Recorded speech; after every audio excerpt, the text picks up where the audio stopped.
Hi friends.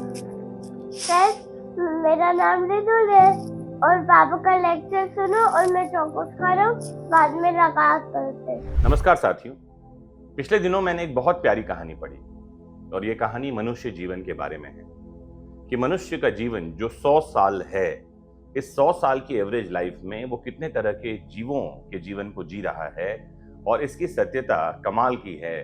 जब आप इसको रियलाइज करेंगे तो लगेगा कि हाँ, ये कहानी तो बिल्कुल सटीक मालूम पड़ती है। स्वागत है आपका संडे मोटिवेशन मंत्रा में। सुबह के 7 बज रहे हैं और आज की ये कहानी आपका जीवन बदल देगी, आपका दिन बदल देगी। आइए शुरू करते हैं। तो कहानी यूं है कि भगवान ने, ईश्वर ने कुत्ते को बनाया और कहा कि तुम सारा दिन अपने घर के दरवाजे पर बैठो और जो भी अंदर आए या पास से गुजरे उस पर भौंको। इस काम के लिए मैं तुम्हें 20 साल का जीवन दूंगा। कुत्ते ने कहा कि ये तो बहुत लंबा समय होगा, कितना बढ़िया हो कि अगर आप मुझे केवल 10 साल दें और बाकी बचा हुआ जीवन आप वापस ले लें। ईश्वर मान गए। फिर ईश्वर ने बंदर को बनाया और कहा, लोगों का मनोरंजन करो, करतब दिखाओ, उन्हें हंसाओ, इसके लिए मैं तुम्हें 20 वर्ष का जीवन दूंगा। बंदर ने कहा, 20 साल तक करतब दिखाना, बाप रे, बड़ा लंबा समय होगा। कितना अच्छा होगा अगर मैं कुत्ते की तरह 10 साल का जीवन ले लूं और बाकी बचा जीवन आपको वापस दे दूं। ईश्वर मान गए। फिर ईश्वर ने गाय बनाई। कहा, तुम्हें किसान के साथ पूरे दिन खेत में जाना होगा, धूप में कष्ट सहना होगा, बछड़े पैदा करने होंगे और किसान के परिवार का भरण पोषण करने के लिए दूध भी देना होगा। इसके लिए मैं तुम्हें कुल 60 वर्ष का जीवन दूंगा। गाय ने हाथ जोड़ते हुए कहा, मालिक, ये तो बहुत कठिन जीवन है। आप जो जीवन जीना चाहते हैं वो 60 साल तक मैं कैसे जी पाऊंगा। मैं चाहता हूं कि केवल 20 साल का जीवन मैं रखूं और बाकी के 40 वर्ष आपको वापस दे दूं। ईश्वर फिर से मान गए। अब ईश्वर ने मनुष्य को बनाया।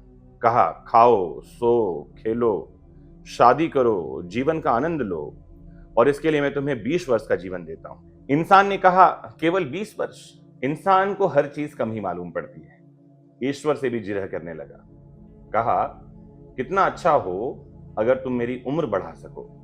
गाय का जीवन, कुत्ते का जीवन, बंदर का जीवन, ये जो बचे हुए जीवन इन्होंने लौटाए हैं, ये आप मुझे दे दें। ईश्वर ने कहा, ठीक है, तुमने जैसा मांगा वैसा ही हो। अब कुल मिलाकर मनुष्य के पास 100 वर्ष का जीवन है। पहले के 20 वर्ष उसके खुद के जीवन है। इस समय वो सोता है, खेलता है, मौज मस्ती करता है। अगले के 40 वर्ष वो गाय का जीवन जीता है, अपने परिवार का भरण पोषण करने के लिए धूप में काम करता है। फिर बचे हुए 10 वर्ष वो पोते पोतियों का मनोरंजन करता है, बंदर की तरह कर्तव्य दिखाता है और जीवन के आखिरी 10 वर्ष बरामदे में बैठा रहता है और आते जाते हर एक व्यक्ति पर भौंकता रहता है। क्या आपको नहीं लगता कि ये जो विश्लेषण है ये कहीं से कहीं तक सटीक है? अगर आप मनुष्य के 20 वर्ष के जीवन को ही आगे एक्सपैंड करना चाहते हैं बचे हुए समय में भी, तो गाय की तरह, कुत्ते की तरह, बंदर की तरह व्यवहार करना बंद करना होगा। अगर आप जीवन के अंतिम 10 वर्ष में हैं या जीवन के अंतिम 20 वर्ष में हैं, तो देखें कि आपका व्यवहार बंदर या कुत्ते की तरह तो नहीं। अगर आप जीवन के उन 40 वर्षों को जी रहे हैं तो ध्यान से देखें कि आप गाय की तरह मजदूरी तो नहीं कर रहे। इंसान की तरह जीवन जीने के लिए बुद्धि के स्तर पर जीना होगा। बाकी सभी जो जीव हैं वो देह के स्तर पर जीते हैं। अगर आप भी देह के स्तर पर, शरीर के स्तर पर जी रहे हैं तो आप अपना जीवन नहीं जी रहे हैं। बुद्धि के स्तर पर जी रहे हैं, समाज के लिए काम आ रहे हैं और आत्मसंतुष्टि भी आपके जीवन में अगर है तो यकीन मानिए आप इंसान के ही 20 वर्ष के जीवन को एक्सपांड कर रहे हैं।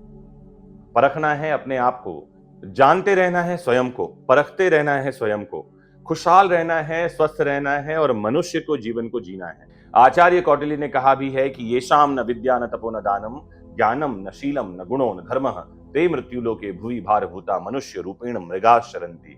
मतलब जिनके पास न विद्या है, न दान है, न तप है, न योग है और जो लोग इस तरह से जीवन जी रहे हैं जैसे कि पृथ्वी पर मनुष्य के रूप में भार हों और जानवर की तरह विचरण कर रहे हैं, वो मनुष्य के रूप में भार ही हैं, मनुष्य तो नहीं। मनुष्य बनना है, खुश रहना है, सफल होना है, जीवन के रहस्यों को जानते रहना है, जुड़े रहना है आपके अपने फेवरेट प्लेटफॉर्म वैदिक शिक्षा से। नमस्कार, जय Hind, bye bye. Bye bye.